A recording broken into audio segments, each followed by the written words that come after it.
Estás escuchando Alcalá Día a Día con Sonia Panteón.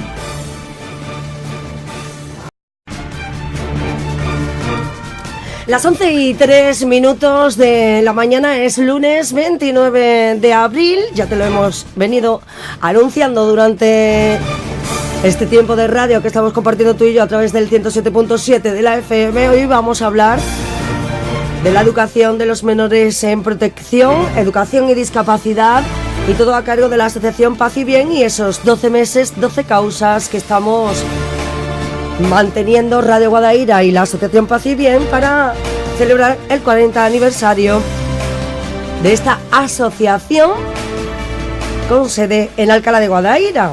Hoy vamos a hablar de la educación de los menores en protección y para ello vamos a contextualizar con los centros de menores, vamos a hablar de la realidad de esos menores en protección, de la importancia de la educación en nuestro trabajo diario, tanto a través de los medios de comunicación como en la propia asociación, también el protocolo de escolarización que se siguen en los centros educativos, cómo se adaptan los menores a esos centros y la importancia de la coordinación y el trabajo en equipo con los diferentes recursos educativos.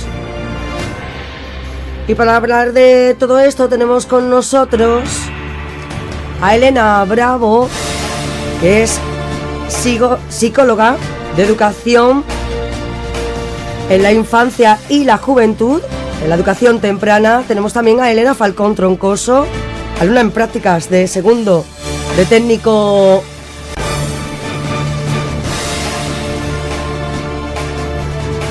que trabaja en situación de dependencia. Ella va a hablar de su propio testimonio. También tenemos a Noelia Martínez, maestra de educación especial en el Instituto Leonor de Guzmán, al director del Centro de Educación Infantil y Primaria José Ramón de la Rosa, y también a una de las maestras de infantil de 3 años, María del Carmen Escalante. A todos ellos, muy buenos días. Hola, ¿qué tal? Hola, buenos días. Ya tenéis los micrófonos abiertos. Bueno, pues vamos a comenzar con Elena Bravo. Ella es psicóloga de educación temprana en la infancia y la juventud, ¿no? Hola, Elena, ¿qué tal? Muy buenos días. Vamos a hablar de un tema pues muy importante que quería tratar, cómo no, la Asociación Paz y Bien, y es que queremos hablar de la educación de los menores en protección. ¿Cómo contextualizarías a los centros de menores con este tema, Elena? Bueno, sí, buenos días a todos. Y bueno, ya que estamos dentro del 40 aniversario de nuestra asociación, de la Asociación Paz y Bien, pues creo que era necesario hacer una mención especial también al recorrido que la asociación pues lleva durante todos estos años trabajando con menores tutelados, ¿no? Menores en protección, concretamente desde el año 98. Pues desde la Junta de Andalucía pues se nos ofrece la opción de trabajar con estos menores, ¿no? Se abren los primeros centros de menores y a partir de ahí pues este es el recorrido que hasta ahora, ¿no? que vamos haciendo. Yo quería contextualizar un poco lo que son los centros de menores, lo que son los menores en protección, para que todo el mundo conozca de lo que estamos hablando, ¿no? Pues cuando en el Servicio de Protección de Menores, dependiente de la Junta de Andalucía, pues se conoce que hay una situación de desamparo, de grave riesgo, ¿no? de un menor en una familia, pues se inicia un estudio allí donde valoran la situación real que ese menor está viviendo en esa familia. Cuando se ve que ese menor está en riesgo, pues adoptar las medidas oportunas, ¿no? En este caso se puede declarar la situación de desamparo de ese menor.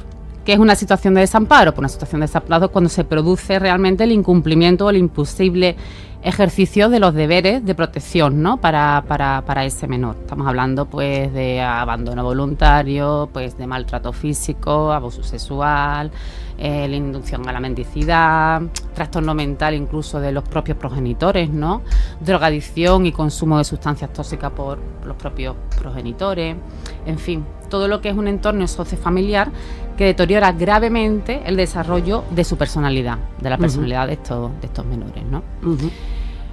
Cuando se conoce esta situación, pues la administración lo que intenta primero es pues ofrecer todo el apoyo necesario e intervenir para que el niño no sea separado de su familia de origen.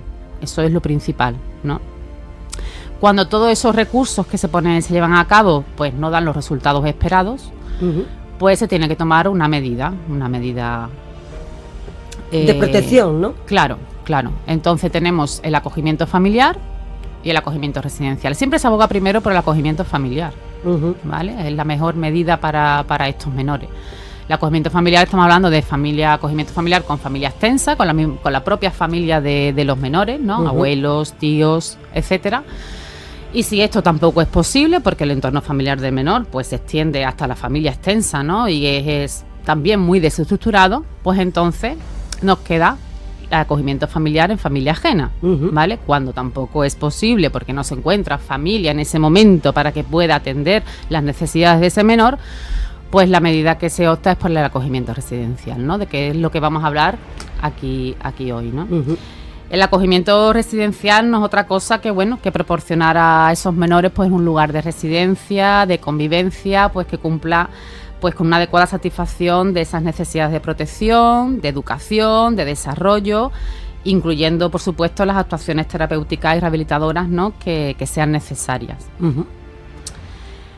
Estos menores, la asociación, bueno, yo quiero hablar un poco de lo que trabajamos, ¿no? La Asociación Alcalá de Guadaira, concretamente un centro de acogida inmediata, y luego tenemos 3 centros residenciales, más un centro específico para atender a menores con discapacidad intelectual y trastornos de conducta. ¿Vale? Luego tenemos otro centro residencial en localidad de Burguillo, son 2 más, y otro en Corte Concepción, en Huelva.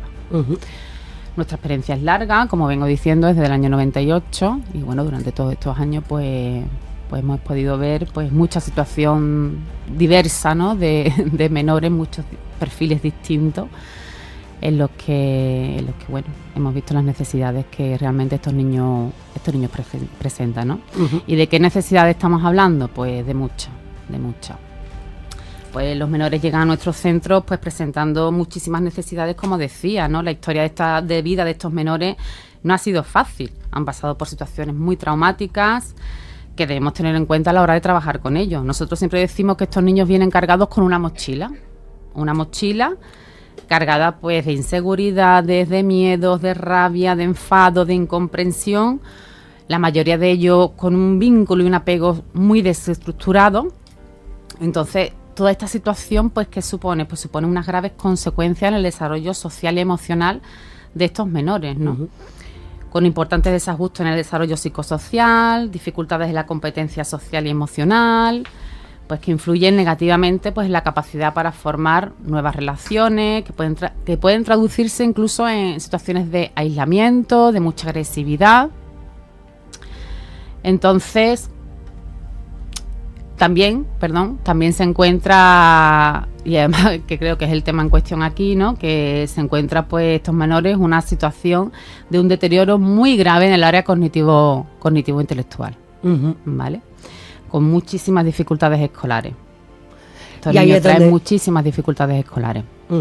Y ahí es donde entra la Asociación Paz y Bien en la ayuda a estos niños, no solamente en el desarrollo emocional, sino además también en su desarrollo a nivel educacional, para que en un futuro pueda tener las mismas oportunidades, ¿no? Claro, es que una de las características en las que se fundamenta el acogimiento residencial precisamente es su carácter educativo, ¿vale? En su sentido más integral estamos hablando, ¿eh? No solo hablamos del educativo formal de lo que es lo de esto, sino del carácter más integral, ¿no? Entonces la educación en los centros de menores pues cobra una relevancia muy grande. Es la base, ¿no? Es la base. La respuesta protectora, de hecho, que debe dirigirse a estos menores, pues mitigar todos los procesos previas de maltrato, que no debemos olvidar, que es que esto es la base, ¿vale? Donde hay que empezar a trabajar. Ahí es donde tenemos que empezar a trabajar. Problemas derivados de las experiencias previas de maltrato y de la separación familiar. Pues también hay que promover todos aquellos factores, ¿vale? Que sabemos que son protectores para potenciar su bienestar personal y emocional, ¿vale? Todo ello, ¿desde dónde? Pues de un entorno seguro, protector, que satisfaga adecuadamente sus necesidades socioemocionales, cognitivas y físicas, ¿vale? El trabajo en los centros de menores, como he dicho, es la característica principal es su carácter educativo, ¿vale? En su sentido más integral. Por eso existe un proyecto educativo de centro, cada centro tiene su proyecto educativo y cada menor tiene su proyecto educativo individualizado. ¿Vale? Porque cuando llegan estamos hablando de que son personas con diferentes edades, ¿no? Claro. Y además en diferentes niveles también. Claro. Hay que adaptar esa situación personal a ese niño. Pero ese niño no recibe esas clases de educación cognitiva dentro del centro. Tienen que ser escolarizados, ¿no? En un centro de educación. Claro, ellos llegan, mira, las edades que normalmente, o sea, nosotros atendemos de niños de hasta los 18 años, ¿vale? Entonces nos entran niños de edad escolar, que entran en colegios, o edad preadolescente o adolescente que entran en instituto. ¿Vale? Ellos, pues nada más que llegan al centro, evidentemente nosotros escolarizamos a los niños en los distintos recursos educativos que tiene la localidad. ¿De acuerdo? Entonces, como decía antes, el trabajo nuestro está centrado en ese proyecto educativo de centro, en primer lugar, y luego en ese proyecto educativo individualizado, ¿vale? Como tú bien decías, pues cada menor pues tiene sus necesidades individuales, ¿no? Y ahí se refleja en ese proyecto educativo, ¿no? En torno a dos objetivos generales, que es el desarrollo personal y la integración social. Dentro del desarrollo personal del menor, pues trabajamos objetivos relacionados con el desarrollo intelectual cognitivo, el desarrollo afectivo motivacional, el desarrollo socioinstrumental y el desarrollo físico y de la salud. ¿Vale? Luego en la integración social, pues todo lo que es el contexto familiar, contexto escolar formativo, que también es muy importante, contexto residencial, contexto comunitario, en fin, todo eso son las áreas que trabajamos, ¿no? En fin, la educación recibida y el nivel formativo que a lo largo del desarrollo tenemos es uno de los mejores predictores de la posibilidad de integración social y bienestar como adultos, eso lo sabemos todos, ¿no? Entonces, desde los centros hacemos mucha hincapié en este sentido, ¿no? E intentamos, pues bueno, es nuestro baluarte, uno de los objetivos prioritarios de los programas educativos de los centros residenciales es apoyar al menor en esa fase de estudio, en esa fase formativa, pues que, en fin, que le dé un adecuado progreso, ¿no? A lo largo de su desarrollo, ¿no? ¿Qué hacemos? Pues, en fin, hábitos de estudio, técnicas de estudio, le apoyamos en tareas escolares, en fin, con técnicas novedosas para que implicar y aumentar la motivación de estos menores y, por supuesto, con lo principal, una buena coordinación y trabajo en equipo con los distintos centros educativos donde estos menores están, que creo que efectivamente ahí va a entrar porque es muy necesario tener una comunicación muy abierta con esos centros escolares donde acuden o se decide que ese niño debe asistir para trabajar en ese proyecto personal e individual, ¿no? Sí, es fundamental, mira, yo quería hacer, porque los niños cuando llegan a nuestro centro no llegan en la fecha de escolarización normalizada que otros menores, ¿no? Nuestros niños llegan fuera de plazo completamente, entonces tenemos que hacer una solicitud fuera de plazo. Esa solicitud llega a la Delegación de Educación, la Delegación de Educación nos da respuesta. Esa respuesta a veces más rápida, a veces menos rápida. Hay a veces que dura hasta 2 meses, ¿vale? La respuesta. Nosotros en esa solicitud ponemos el centro educativo que nosotros consideramos prioritario para ese menor, atendiendo a 2 necesidades básicamente. Una es muchas veces por la cercanía, ¿no? al centro en cuestión donde reside el niño, pero en la mayoría de los casos es porque sabemos que ese centro educativo tiene los recursos necesarios para ese niño en cuestión, ¿no? ¿Qué pasa? Que muchas veces no nos otorgan ese centro educativo, ¿vale? Al ser una escolarización fuera de plazo, pues la delegación nos escolariza al menor en los centros educativos donde haya plazas libres, ¿vale? No en el centro cuestión que nosotros hemos solicitado, ¿no? Entonces, claro, por eso es tan bueno la coordinación y el trabajo en equipo con todos los centros educativos. Yo tengo que hacer una mención especial al Colegio Antonio Machado, que está aquí el compañero también, el director del colegio, porque la verdad es que nuestra experiencia desde la asociación ha sido buenísima con ellos, siempre nos ha facilitado la escolarización de nuestros niños, no nos ha puesto ningún tipo de problema y no nos encontramos a las prácticas, ¿verdad? Que no es otra cosa que trabas burocráticas, ¿no? Pero sí es cierto que el CEI Antonio Machado, la verdad es que nos lo facilita todo, ¿vale? Aquí tenemos precisamente al director del colegio Antonio Machado, a José Ramón. Muy buenos días, José Ramón. Hola, buenos días, Sonia, y a todas las oyentes que nos escuchan. Bueno, pues vamos a hablar contigo sobre la inclusión educativa. Un poco a colación. Que te gires el micrófono y te lo pongas directamente a la boca. Perdón. Para que no te duela la espalda Sí. y efectivamente te escuchamos muy bien. Bueno, un poco a colación al discurso que nos ha hecho la compañera. Uh-huh. Antes de empezar, un poco pues también agradecer a aquellos compañeros y compañeras de equipos directivos previos que también desarrollaron una intervención con los compañeros como vosotros de Paz y Bien, con los niños y con las niñas, ¿no? Nosotros, en este caso, quien les habla, pues es de recibo hacer. Como bien sabemos, estamos ubicados en el distrito norte de la localidad. Somos un centro de carácter bastante familiar, vamos a una línea, y históricamente pues ha recibido alumnado de Paz y Bien, como bien ha dicho la compañera, hasta en momentos tardíos del curso escolar, pues que eso conlleva. Nosotros contamos con recursos, tanto espaciales como profesionales, lo suficiente como para atender a alumnado con seguridad, con confort y con cariño. Estamos con clases amplias, tutorías que están concienciadas de las circunstancias en las que nos movemos y sobre todo de los menores que recibimos de Paz y Bien. Como bien has dicho, ¿no? Recibimos pues niños y niñas que han vivido una primera infancia muy compleja, muy dura, y esa mochila pues se le añade también ahora incluirse dentro de la pública. Es la única que tiene la capacidad de ser el ascensor social también para estos niños. Entonces es interesante contar pues con una fórmula, en este caso de inclusión educativa, o de un proyecto de inclusión educativa, porque ya es por derecho propio en la educación, no solamente para el alumnado habitual, sino también para el alumnado que recibimos de Paz y Bien. Incluyéndose y entendiéndose pues que en todo momento el CENI da orientación e información para que las tutorías que reciben a esos niños y esas niñas tengan la máxima información y puedan atenderlo de la mejor manera posible, ¿no? Que ahí, por ejemplo, podríamos hablar sobre lo que sería la colaboración con la gente externa, que mi compañera Mari Carmen, que me acompaña también aquí hoy, y también es nos puede hacer con coordinación con los agentes. Bueno, buenos días a todos y gracias por invitarnos a esta charla. Yo llevo unos añitos ya aquí en el centro, he visto ya muchos alumnos y alumnas que han pasado de Paz y Bien. Y sí que decir que nuestro centro ya nos dicen que somos como un centro familiar, no solo por los alumnos de Paz y Bien, sino por los alumnos y alumnas que tenemos en el centro, las familias que tenemos en el centro, y que estamos a gusto porque los niños y las familias se sienten como en su casa, y eso es lo que nosotros queremos, lo que nosotros buscamos también, que los niños se sientan como parte, como que sientan el centro como parte de su casa, de su rutina, de su día a día.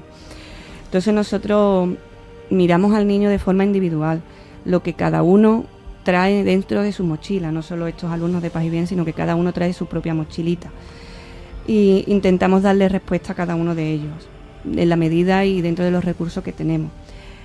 Sí que es verdad que cuando se nos plantea una problemática intentamos darle la respuesta.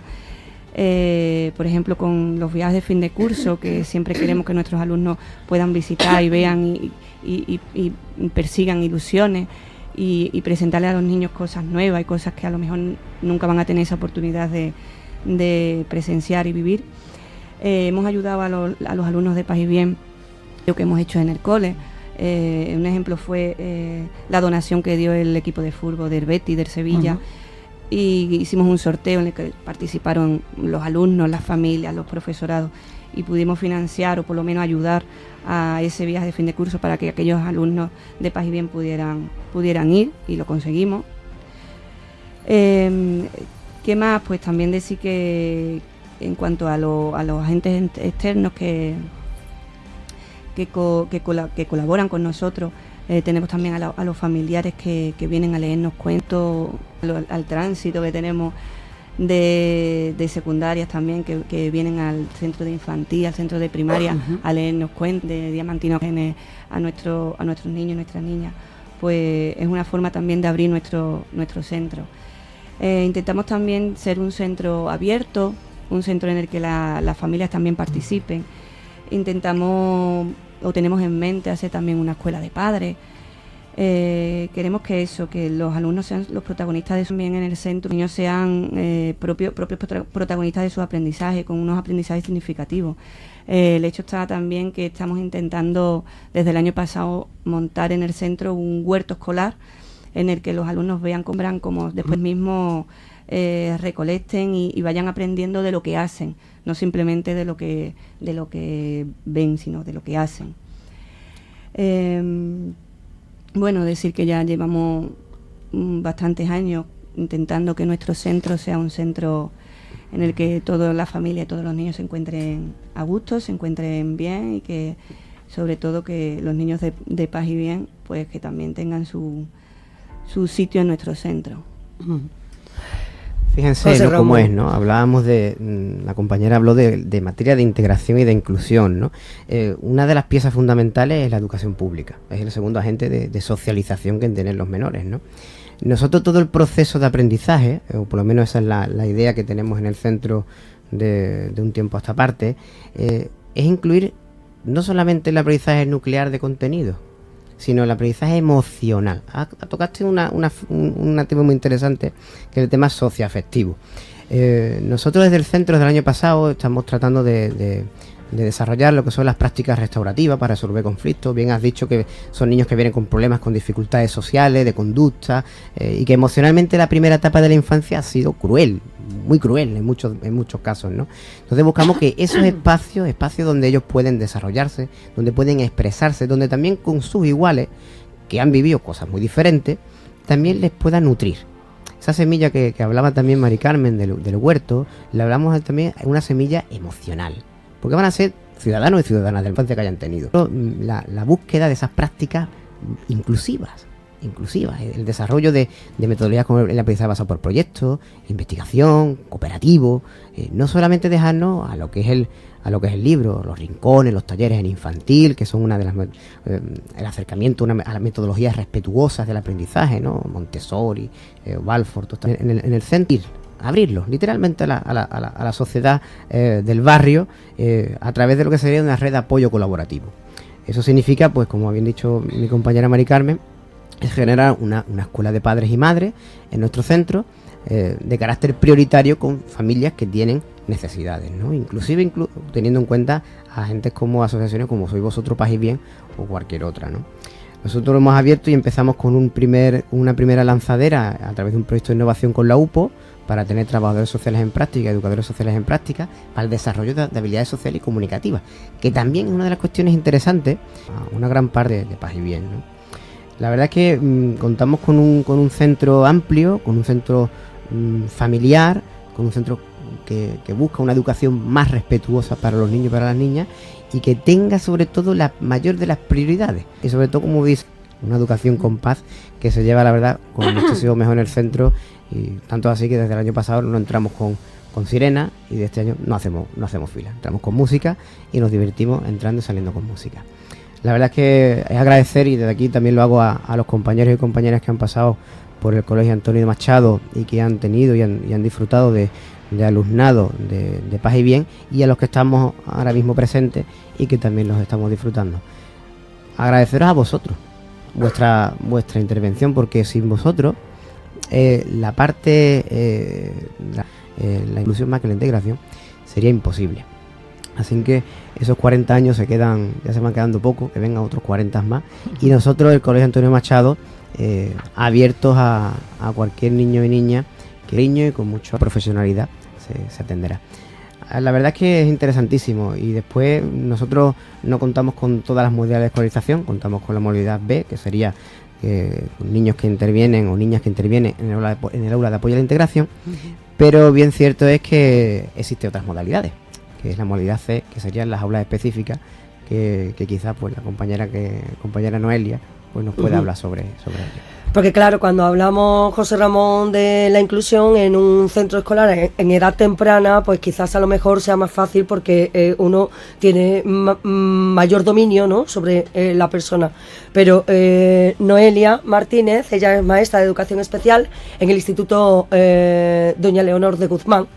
¿Qué es lo que ocurre con estos niños cuando ya estamos hablando de edades en las que el propio niño ya tiene su personalidad, ya tiene también recuerdos y memorias sobre lo que ha vivido, se ha ido formando también su forma de actuar o de responder hacia todo lo que ha estado viviendo, ¿no? Y cómo pues te enfrentas desde el aula específica del instituto cuando estas personas pues ya tienen esas edades, ¿no?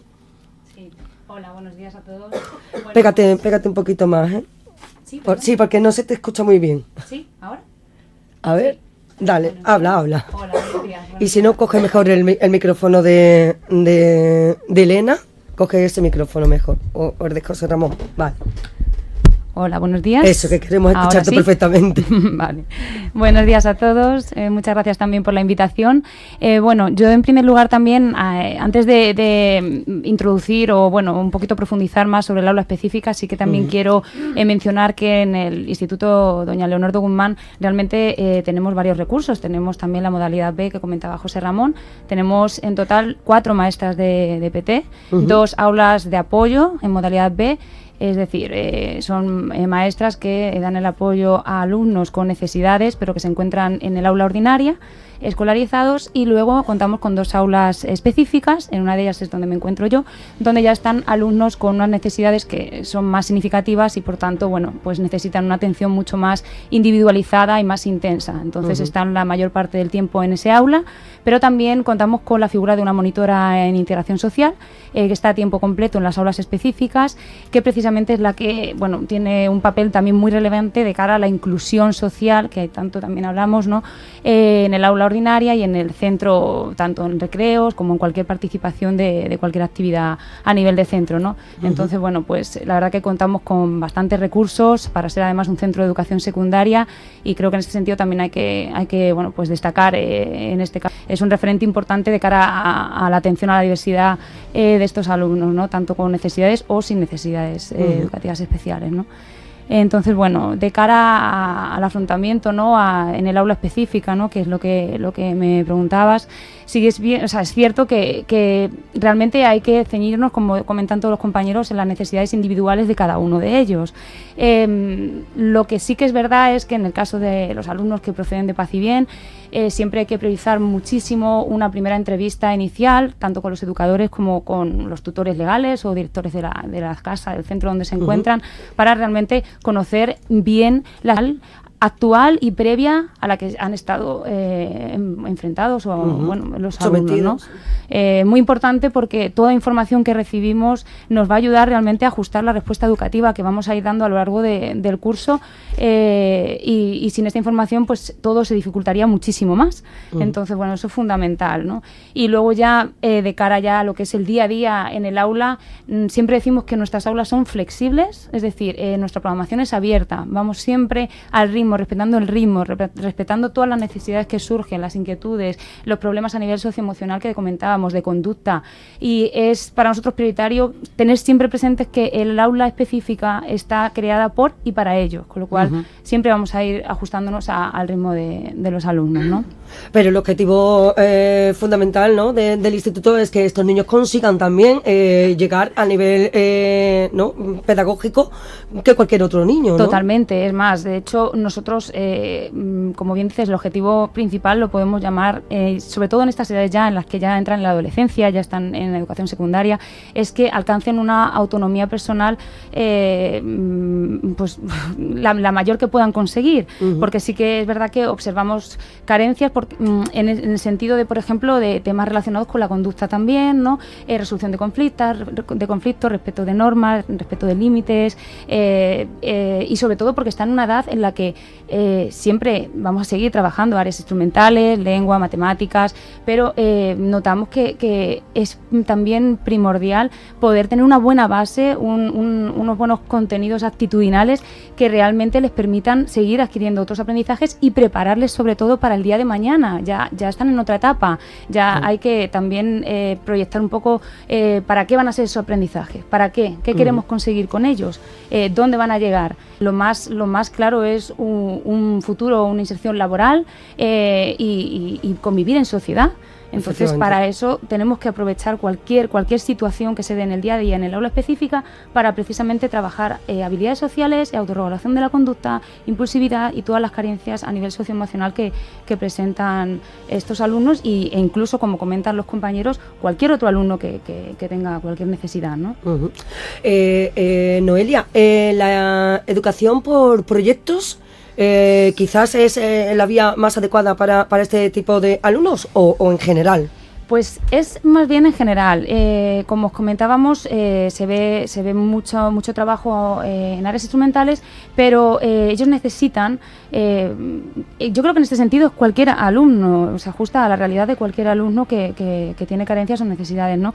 Necesitan vivenciar, como comentaba también la compañera de Educación Infantil de Antonio Machado, vivenciar todo lo que vamos proyectando, ¿no? Todo lo que vamos trabajando, y para eso tienen que, los proyectos lo que les permite es dotar de sentido y de funcionalidad todos los aprendizajes, es decir, vamos a poner en práctica todo lo que se ha trabajado en la etapa de educación primaria, cálculo, razonamiento lógico, memoria, lectoescritura, pero lo vamos a trabajar con sentido para ellos, o sea, todo, si haces un proyecto, por ejemplo, nosotros tenemos diferentes proyectos, tenemos también un proyecto relacionado con el huerto, para trabajar, pues igual que comentan los compañeros, tanto ya no solo contenidos de ciencias naturales, sino para trabajar esos aspectos de actitud que tanto comentamos, ¿no? El trabajo en equipo, el esfuerzo, la responsabilidad, la organización, la memoria, y que además saber que el resultado al final depende de todos, con lo cual es importante el saber convivir, el saber relacionarse entre sí.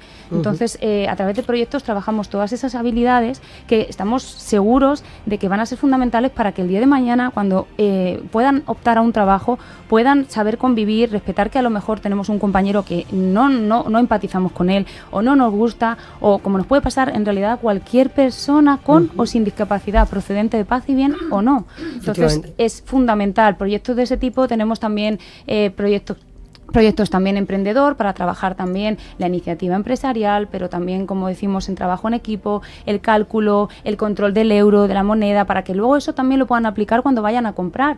En mi caso, todos los alumnos presentan alguna discapacidad y, bueno, por supuesto cognitiva. Entonces, cualquier herramienta que le vayamos dando y que ellos puedan poner en práctica día a día va a ser fundamental para que después se puedan desenvolver en el futuro. Nosotros también tenemos aquí en Radio Guadaira, tenemos a Elena Falcón Troncoso. Ella es alumna del Instituto Doña Urso, de técnico a personas en situación de dependencia, y ella pues nos va a hablar de su situación, de su propio testimonio, porque está realizando prácticas en Paz y Bien, precisamente. Así es. Hola, coge mejor el micrófono de Noelia, porque ese me parece a mí que o no lo hemos enchufado bien. Así te escuchamos perfectamente. Elena, muy buenos días. Buenos días, como bien has dicho tú, Sonia, mi experiencia con discapacidad yo antes no la conocía, pero comenzó en 2017, que hice la formación dual, cursando el primer año en mi grado, y claro, a raíz de ahí terminé, y mi inquietud me siguió a seguir conociendo esta asociación. Gracias a esta asociación también, que ofrece un proyecto que es el voluntariado, me fui con personas con discapacidad a Galarosa, en el cual, gracias a este proyecto, como ya he dicho, me hizo conocer a las personas interiormente, y quise realizar mis prácticas finales en esta asociación. Y estoy aquí en Alcalá de Guadaira, en la finca, y la verdad que es estupenda mi experiencia. Y claro, me sorprende mucho que al yo haber pasado ya por todos los talleres que tiene esta finca, el distinto nivel que tienen las personas, que debemos de conocerlo, y es que son personas totalmente iguales a nosotros, pero con diferentes capacidades, ya sea física, cognitiva, los deterioros de cada persona, y es importante que conozcamos a las personas, claro. Tú trabajando con la asociación Paz y Bien,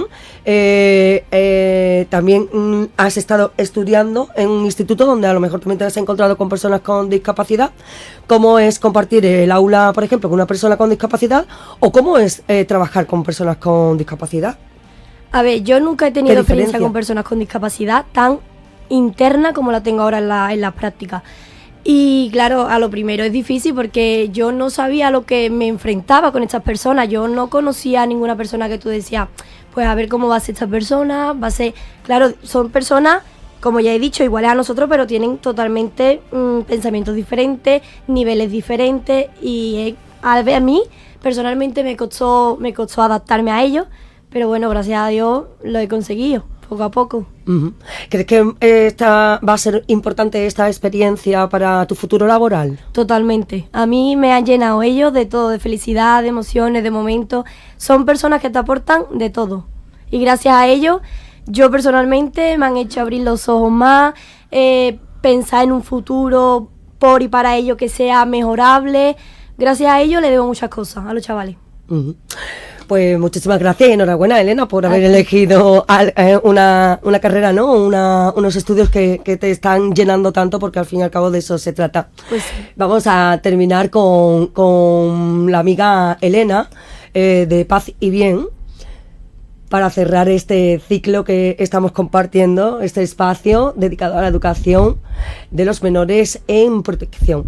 Elena, como psicóloga también de los equipos técnicos de infancia y juventud de la asociación Paz y Bien, háblanos también de tu experiencia, porque hemos estado hablando de la educación en estos menores, de cómo se les atiende en un primer momento y cómo se les escolariza. Pero, ¿qué es lo que significa trabajar en el día a día con estas personas? Porque, claro, estamos hablando que al fin y al cabo el centro actúa prácticamente como si fueran los padres de familia, ¿no? Y esos padres de familia, pues, pasan personalmente, por ejemplo, por ti. ¿Cómo te sientes al ser responsable de la educación de estos menores? Bueno, yo antes de hablar de ese tema, de lo que es la experiencia nuestra, de todos los centros de menores, de la asociación en general, con nuestros niños y sobre todo con los centros educativos de aquí de Alcalá, no quería dejar en el tintero, ya que estaban hablando las compañeras, ¿no?, de todo cómo es la adaptación de estos niños. Ellos se lo encuentran en las aulas. Y es verdad que nos encontramos con grandísimos profesionales en Alcalá de Guadaira, en los distintos centros educativos, que hacen todo lo posible, a pesar de la falta de recursos que tiene el sistema educativo, ¿no? Todo lo posible para apoyar a nuestros menores, ¿no? Y una cosa muy importante que creo que se debe de fomentar más es que el profesorado y todos los profesionales del sistema educativo deben de conocer lo que es el sistema de protección, de conocer la realidad de estos niños, las necesidades que presenta, porque bueno, en algún momento se puede asemejar a otros niños, ¿no?, a otros menores, ¿no?, a otra parte del alumnado, ¿no? Pero no es así. Son niños que, bueno, a la mayoría vienen con una tasa altísima de absentismo escolar, con lo que nada más, imagínate un niño que nos entra con 13 años en el mes de marzo y en el mes de abril lo escolarizamos en un instituto con un horario marcado, unas rutinas fijadas, tiene que estar sentado en clase sin alborotar, callado, atendiendo, escuchando al profesor, encima entendiendo lo que le está diciendo el profesor, haciendo las tareas escolares. Complicado. Complicado para los profesores también. Claro, complicado para los profesores, complicado para el alumno. ¿Qué pasa? ¿Cuál es la respuesta más habitual de este tipo de alumnado? Pues presentar conductas disruptivas, alborotar la clase. Entonces todo eso yo entiendo que al profesorado se le hace, verá, muy difícil trabajar con este tipo de alumnado, porque vamos, que un niño te entre a mitad de curso en esas circunstancias, con ese perfil, pues normal, ¿no? Pero como digo, nos encontramos que afortunadamente con grandísimos profesionales bueno, que son empáticos, que comprenden, que aceptan y que siempre, como ella decía, ¿no? El intentar recoger toda la información posible de ese menor, creo que es importantísimo. Nosotros desde la asociación y de los centros de menores, cuando los niños ingresan en los distintos centros educativos, bueno, pues establecemos tutorías muy constantes con los tutores, para informar y tener ese feedback que creo que es muy necesario, ¿no? Y con el resto de profesionales, ¿no? Los orientadores de los institutos, creo que es un pilar también fundamental, porque la mayoría de nuestros niños llegan con unas necesidades educativas especiales y hay que darle todos los apoyos necesarios y adaptaciones curriculares y todo lo que necesiten, ¿no? Elena, a mí ahora mismo me entra la duda, ¿no? De si no ha quedado obsoleto el que exista una carrera o una formación de educación especial aparte de lo que es la educación infantil y primaria, porque no está incluida si hablamos de inclusión. Pues eso digo yo también. Buena pregunta.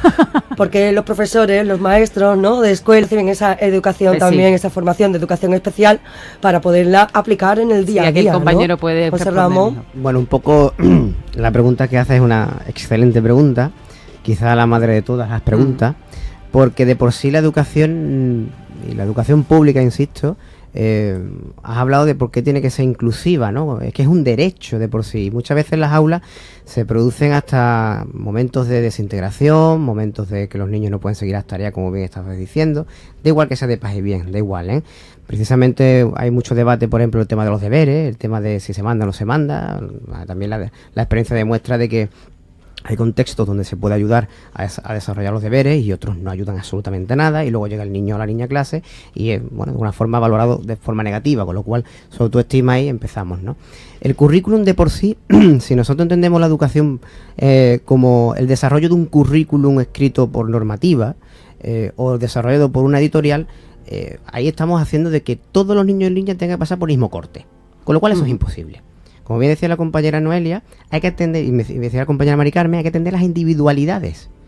Y a través de otro tipo de fórmulas pedagógicas que están demostradas. Están demostradas a través de la ciencia de la neuroeducación, la ciencia de la psicología, etcétera, ¿no? Entonces, el tema de, como había comentado antes Sonia, de la aprendizaje basado por proyectos o técnicas cooperativas, desarrolla no solamente el currículum de por sí, que también hay mucho currículum oculto, sino que lo que importa es el desarrollo integral del niño y de la niña. El desarrollo integral. Y ahí marcamos el aspecto emocional, el aspecto de las relaciones con sus iguales y el aspecto de la aplicación y de la interacción del contenido. El contenido meramente explicativo, magistral, que sí, que tiene que haber un momento de eso, por supuestísimo, pero ciertamente es el que predomina. Es el que predomina. Y eso es lo que está generando a nivel general en Andalucía problemas de fracaso escolar. Y eso no lo digo yo, lo dice la OCDE, lo dicen los informes PISA, y Andalucía está a la cola, con un 24% de fracaso escolar. Con lo cual nosotros nos tendremos que hacernos ver qué es lo que estamos haciendo y también, bueno, hasta qué punto se están tomando las medidas y la inversión necesaria para que la escuela, sobre todo, insisto, la escuela pública, tenga, como bien decíamos, todos los recursos necesarios para atender a los niños y las niñas como se merecen. Y evitar, evidentemente, que haya más fragmentación social partiendo de la propia escuela. Eso no puede ser. La triple red es imposible. José Ramón, también a lo mejor en el fracaso escolar de muchos alumnos se está interviniendo también la evaluación que se le está haciendo al profesor en su puesto de trabajo, ¿no? Porque algunas veces, en algunas situaciones, hemos podido comprobar con nuestros hijos cómo se excluye a aquellos niños dentro del aula que están impidiendo avanzar, porque al fin y al cabo al profesor lo van a evaluar por los resultados de su clase. Entonces prefiere centrarse en los 4 que me van a dar buen resultado a echarle tiempo a esos niños que realmente necesitan esa atención, ¿no? Vale, muy buena reflexión, pero también tiene una respuesta. Es un derecho educativo, y el derecho educativo, independientemente de las circunstancias que tengas en el aula, tú como docente tienes que tener la formación y estrategias para afrontarlo, porque evidentemente si quitamos ese libro de texto y quitamos los 3 o 4 niños, como tú bien dices, que pueden tirar hacia adelante, entonces ¿en qué queda la educación? Si realmente la educación lo que tiene que generar son oportunidades, es igualdad de oportunidades. Entonces el docente o la docente, como bien decía, el sistema de evaluación, cuidado, ahí había que hablar un poquito de que, a ver, vamos a ver, el profesorado diariamente, la única persona que puede evaluar es la inspección educativa o la dirección en un momento determinado o la jefatura de estudio. Pero en el día a día no se le evalúa ni por los resultados. Aquí no viene nadie a cuestionarnos, ya nos pega los tironeadores a la inspección en algunos momentos, pero poco más. Pero eso no es la realidad. Y el sistema formativo, que habría que hablar no de la evaluación de los docentes por ahí, sino cuál es la formación inicial del profesorado. ¿Por qué las escuelas de magisterio siguen estando tan alejadas de la realidad pública? ¿Por qué? Porque muchas veces que hemos asistido o que conocemos y hemos recibido esa formación, recibimos un tema magistral y muchas veces desfasado de la realidad. Eso no es posible. La raíz del problema no es ya de por sí los déficits que tiene el propio sistema ahora mismo actualmente en su funcionamiento, sino en la formación base que recibe el profesional. Sí, pero estoy totalmente de acuerdo con José Ramón, pero sí quería añadir también que, aunque en mi caso, como comentaba al inicio de esta entrevista, el Leonardo Guzmán cuenta con una muy buena dotación de recursos personales para atender al alumnado, sí que es cierto que las ratios que hay también en las aulas ordinarias, que por mis experiencias previas también en otros centros de educación primaria y ordinarios, son muy elevadas. Entonces, también es cierto que al 100% estoy de acuerdo en que se necesita esa formación inicial, pero también encontramos muchísimos buenos profesionales que no pueden atender a todo el alumnado porque las ratios es inabarcable en muchas ocasiones, ¿no? Entonces, son quizás dos papeles importantes, ¿no? El controlar realmente una buena ratio y además, por supuesto, formar a todos los profesionales en el ámbito educativo para que puedan responder a las necesidades. Es que eso, como tú bien dices, Noelia, es que esa es que el factor cuando hablamos de educación inclusiva no es uno, que son muchos, Sonia, son muchos. Hablamos de ratio, hablamos de recursos, como ha dicho Noelia, hablamos de formación, hablamos de conciencia, hablamos de proyectos de dirección, proyectos educativos de centro. Cuidado, que aquí son muchas cuestiones las que están por medio. Sería un tema de debatir bastante curioso, ¿no? Y largo. Sí, porque además yo quiero añadir que nos estamos encontrando también un problema, que es con los menores de a partir de 16 años, que no van a titular, porque sabemos que no van a titular y no van a sacar la educación secundaria obligatoria. Esta es la realidad de nuestros menores en los centros de protección, es la realidad. Y no hay respuesta educativa para estos menores. No hay. O sea, lo único que se nos ofrece es una formación profesional básica, con pocas plazas y muy limitada, y con unos requisitos para entrar, que la mayoría de las veces nuestros menores no lo cumplen, porque como ya hemos venido diciendo, pues bueno, ese comportamiento, ¿no? Y esa evolución conductual negativa que ha ido desarrollando este menor en su ciclo educativo, pues impide que acceda a este tipo de recursos. Entonces esto sí que es un grave problema, porque es verdad que nos encontramos con menores, yo hablo evidentemente desde los centros de protección, pero sé, claro, sé que es un problema que se extiende al resto del alumnado, ¿no? Y que no tienen respuesta educativa. Lo que podemos encontrar para estas personas son talleres ocupacionales, ¿no? Que vienen casi siempre organizados por el ayuntamiento y que realmente luego no les sirven para su día a día o para ser independientes. Claro, al final, para acceder esos menores van a ser al mercado laboral. No te sirve para acceder al mercado laboral únicamente con eso. Es lo que hacemos, es lo que hacemos. Desde la asociación, evidentemente la asociación, pues tenemos muchas redes, ¿no? Y nos conectamos bien con otras asociaciones y nos echamos una mano, ¿no? Entonces, pues sí, nuestros niños pues acuden a cursos formativos, talleres de otras asociaciones, pero luego tú dices, bueno, ¿y esto en realidad luego le va a facilitar al mercado laboral? ¿Le va a poder ser independientes en una vida futura? Pues no. Pues no. Bueno, pues faltan tan solo 7 minutos para alcanzar las 12 del mediodía. Tendríamos que poner punto y final, así que si tenéis un minutito, si queréis hacer cualquier tipo de reflexión de despedida. José Ramón, Noelia, Elena. A ver. Bueno, pues nada, yo para terminar, pues agradeceros evidentemente este momento que nos habéis brindado, ¿no? Para hablar de este tema. Esto da para hablar, muchísimos programas de Radio Más. Muchísimos programas de Radio Más. Y bueno, yo un poco repetirme en el sentido de que estoy muy agradecida por la facilidad que los profesionales del sistema educativo de aquí de Alcalá de Guadaira pues nos ofrece a la hora de atender a nuestros menores. Ellos hacen todo lo posible con los recursos que tienen y siempre nos echan una mano en todo. Uh-huh. Muy importante esa colaboración, sin duda. José Ramón. Bueno, nosotros desde el Colegio Antonio Machado de la localidad, pues agradeceros la labor que hacéis, este tiempo que lleváis desarrollándolo, y que nuestro colegio público pues está abierto siempre a acoger de la mejor manera posible y con la mejor profesionalidad a todos los alumnos que de paz y bien pues nos llegan a nuestras aulas y que nos enriquece tenerlos en nuestro centro, nos enriquece esa diversidad, valoramos esa diversidad como un punto fundamental de la escuela y sinceramente nosotros seguiremos apostando y seguiremos defendiendo que nuestra escuela pública del barrio sea una escuela pública acogedora, familiar y que ayude a los niños y a las niñas en todos sus procesos de aprendizaje, en todos, no solamente en uno. Muchas gracias, José. Y bueno, yo también sí quería, también igual en la línea de José Ramón también, ¿no? Dar las gracias porque es fundamental, como decíamos, ¿no? La comunicación, ¿no? Esa información no tanto información inicial, sino también a lo largo de toda la etapa, de todo el curso, ¿no? Y en nuestro caso, la verdad que la experiencia ha sido positiva siempre, porque sí que es verdad que la información, tanto no solamente ya, digamos, burocrática o la rigurosa de cada trimestre, sino también en las salidas del centro, en las entradas, con los educadores, ¿no? También con la agenda, bueno, a través de diferentes vías, al final siempre hemos tratado, y en eso sí que creo que siempre hemos ido a una, que haya comunicación, un feedback, como comentaba Elena, ¿no? Y creo que es fundamental, es que es la clave para poder controlar realmente la situación, en este caso además del alumnado procedente de Paz y Bien, por todas las características que hemos comentado a lo largo de esta charla, ¿no? Entonces está claro que sin esas dos herramientas, centro educativo, Paz y Bien y esa comunicación, no se obtendrían seguro los mismos resultados que hemos ido consiguiendo en estos últimos años.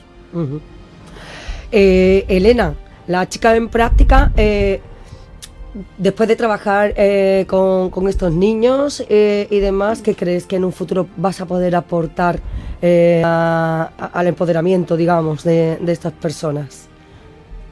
Bueno, a mí me gustaría que las personas se conciencien de que todas las personas somos iguales, pero con diferentes capacidades, como antes he dicho. Y a mí me gustaría de que las personas que van creciendo conozcan a esas personas, y yo, por supuesto, invito a todo el mundo que conozca el proyecto de voluntariado, que gracias a ese proyecto van a conocer más a fondo a esas personas. Y Mari Carmen Escalante, maestra de infantil también, con a modo de despedida. Añadir poco más, pero sí agradecer a la mesa, agradecer estas reflexiones que hemos tenido aquí, porque creo que es súper importante que tengamos estas inquietudes, que nos movamos en estas inquietudes, porque nos movemos por nuestros niños, por nuestras niñas, y yo creo que eso es fundamental y es de valorar. Muchas gracias. Pues muchísimas gracias a todos por haber estado aquí. La amiga Salud de Paz y Bien ha sido la que ha coordinado todo el guión de este espacio. Con ella estaremos nuevamente en el próximo mes de mayo, porque los últimos lunes de cada mes vamos a tratar un tema diferente, todos desde la discapacidad y desde la Asociación Paz y Bien, para celebrar estos 40 años en los que vienen trabajando con niños y niñas en una situación de dependencia por diferentes circunstancias, no siempre por discapacidad, aunque sí a lo mejor en el desarrollo del niño pues por algún tipo de camino diferente o por abandono, pues no han conseguido el desarrollo esperado. Ellos siguen trabajando aquí en Alcalá de Guadaira, van a seguir trabajando, como no, tanto con los niños como también con los adultos, como hemos ido comprobando, y el mes que viene tendremos un nuevo tema a tratar desde la Asociación Paz y Bien, desde la discapacidad.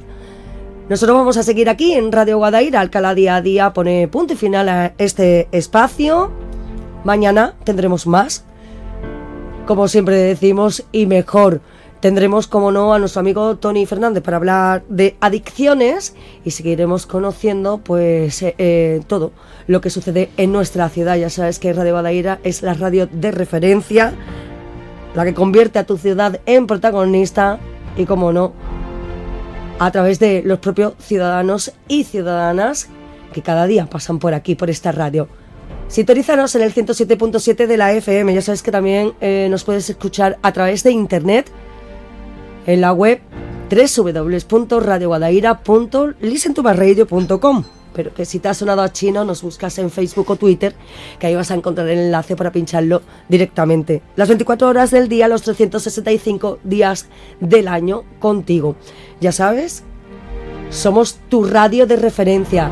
Queremos seguir contando contigo y por eso cada mañana nos presentamos aquí con este espacio Alcalá Día a Día, el espacio magazine de las mañanas de Radio Guadaira. Te dejamos con Paco Valiente y su diario 2.0. Él te acompañará hasta las 2 de la tarde.